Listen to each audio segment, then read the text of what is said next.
Hello students, good morning everyone. It's me Rosie ma'am here with our today's lecture.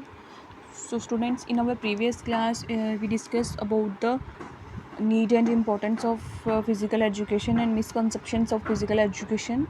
So in our today's lecture I'm going to discuss about the modern concept of physical education. So अच्छा आज के lecture में हम discuss करेंगे कि जो हमारा modern concept है फिज़िकल एजुकेशन का वो क्या है.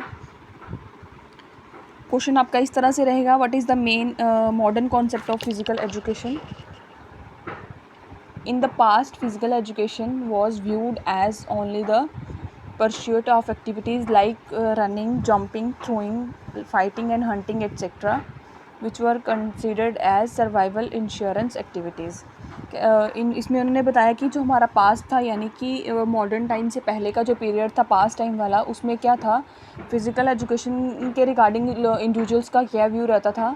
वो सोचते थे कि जो फिज़िकल एजुकेशन है इसमें वही कुछ एक्टिविटीज़ होती हैं लाइक रनिंग होती है, जंपिंग होती है, throwing, fighting and hunting etcetera, which were considered as survival insurance activity. तो ये जो एक्टिविटीज़ थी पास्ट टाइम में जो इंडिविजुअल थे उसको कंसिडर करते थे कि ये क्या है, कुछ सर्वाइवल इंश्योरेंस एक्टिविटीज़ हैं.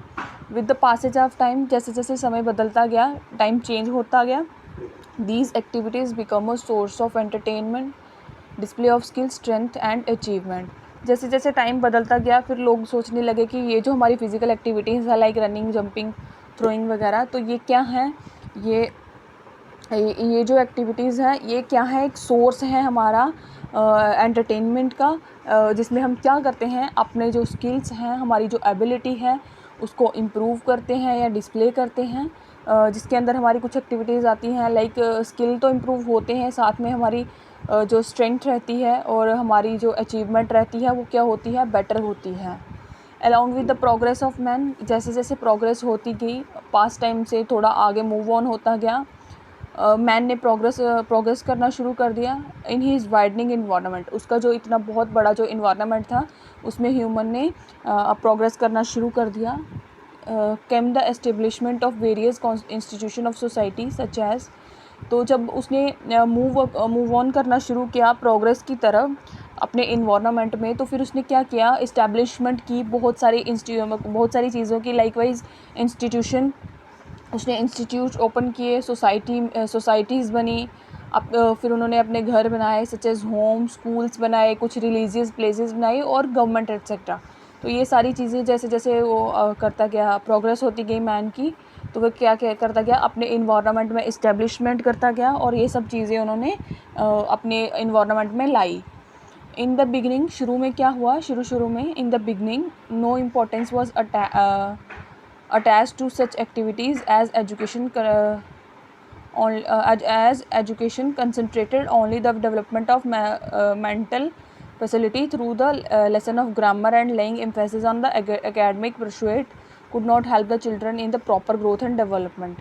तो क्या हुआ, शुरू में क्या हुआ, ये जो जब इंस्टीट्यूशन वगैरह ओपन हुए तो क्या हुआ, इसमें जो हमारा एकेडमिक भी आने लगा, लेकिन इसको किसी ने भी ज़्यादा इम्पोर्टेंस नहीं दी. इसके अंदर जो भी एक्टिविटीज़ आती थी लाइक एजुकेशन था, एजुकेशन की कंसंट्रेशन इतनी थी, लोगों में इतनी अवेयरनेस नहीं थी.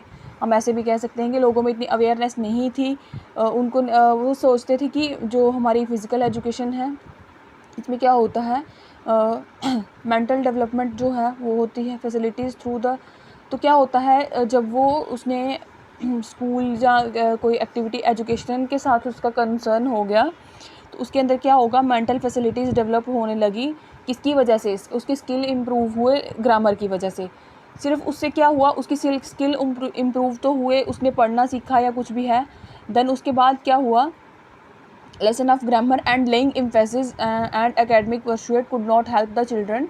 एकेडमिक में उसने प्रोग्रेस तो कर ली, मतलब ग्रामर के लेसन लेके खुद को इम्प्रूव करना तो शुरू कर दिया, लेकिन क्या हुआ, वो सिर्फ एकेडमिक जो था वो उसका ये बैड इफ़ेक्ट ये आया कि जो हमारे नेक्स्ट जनरेशन यानी कि कोई जो बच्चे थे, चिल्ड्रन थे, उन्होंने उनकी जो प्रॉपर ग्रोथ और डेवलपमेंट थी वो क्या हो रही थी, या फिज़िकल एक्टिविटीज़ जो क्या थी वो नहीं हो रही थी. तो उस टाइम पे क्या हुआ तो फिर तब उन्होंने ये रियलाइज़ किया कि सिर्फ एकेडमिक प्रोसेस से कुछ नहीं होगा, जो हमारी फ़िज़िकल एक्टिविटीज़ हैं that is most important for a human being और अ चिल्ड्रन टू अटेन और survive in a society. Physical activities could make a valuable contribution in achieving these objectives. तो फिर क्या होगा, जो हमारी फ़िज़िकल एजुकेशन है या फ़िज़िकल एक्टिविटीज़ हैं, इन्होंने क्या किया, वैल्यूएबल, इन्होंने बहुत ज़्यादा कंट्रीब्यूट किया किसमें, हमारे ऑब्जेक्टिव को अचीव करने में. ऑब्जेक्टिव कौन से, ऑब्जेक्टिव कुछ इस तरह से यानी कि फ़िज़िकल एजुकेशन ने हमें हेल्प की कैसे किसी चिल्ड्रन को मेंटली और फिज़िकली किस तरह से प्रिपेयर करना है, कौन सी एक्टिविटीज़ करेगा जिससे उसकी प्रॉपर ग्रोथ और डेवलपमेंट होगी. तो इस तरह से फ़िज़िकल एजुकेशन ने कंट्रीब्यूट किया ऑब्जेक्टिव को अटेन करने में. Physical education activities by promoting physical, mental, moral and social development of individual can surely contribute towards the achievement of the aim of the education, which is no way different from the aim of physical education. तो क्या हुआ, जब जैसे जैसे वो physical activities करने लगे तो उससे क्या होगा, उनकी प्रमोशन होती गई, यानी कि वो प्रमोट होते गए, उनका फ़िज़िकल जो बॉडी था वो ठीक हो गया, मेंटल और मॉरल जो स्किल्स थे, ये सोशल डेवलपमेंट थी, वो किसी इंडिविजुअल की होने लगी, जिससे कि ये जो एक्टिविटीज़ की उन्होंने, फ़िज़िकल, मेंटल और मॉरल क्वालिटीज़ उसमें डेवलप हुई. ये वाली जो डेवलपमेंट हुई, ये किसी भी इंडिविजुअल को हेल्प करती थी कंट्रीब्यूट करने में, किससे हेल्प करती थी कि कोई भी जो पर्सन है वो अचीव कर सके अपने ऑब्जेक्टिव्स को और कंट्रीब्यूट कर सके अपनी सोसाइटी में. The aim of education which is no way different from the aim of physical education. तो कहता है जो हमारी एम ऑफ एजुकेशन है वो डिफरेंट नहीं है हमारी फ़िज़िकल एजुकेशन से. तो सो बच्चा, ये था आपका आज का टॉपिक जिसमें हमने डिस्कस किया कि मॉडर्न कॉन्सेप्ट जो है हमारा फ़िज़िकल एजुकेशन का वो क्या है. इसमें जिसमें हमने पढ़ा कि पास्ट में लोगों की कुछ इस तरह की मेंटालिटी थी, लोग इस तरह से सोचते थे, देन उसके बाद इम्प्रूवमेंट होती गई जैसे जैसे मैन अपना डेवलपमेंट करता गया उसी धीरे धीरे. तो क्या होगा, उसकी मतलब हर तरह से वो प्रिपेयर होने लगा फिज़िकली, मेंटली और मोरल जो है उसके अंदर कैरेक्टर सारे डेवलप होने लगे. सो बच्चे, आज का टॉपिक हम यहीं रखेंगे. Thank you students, have a good day.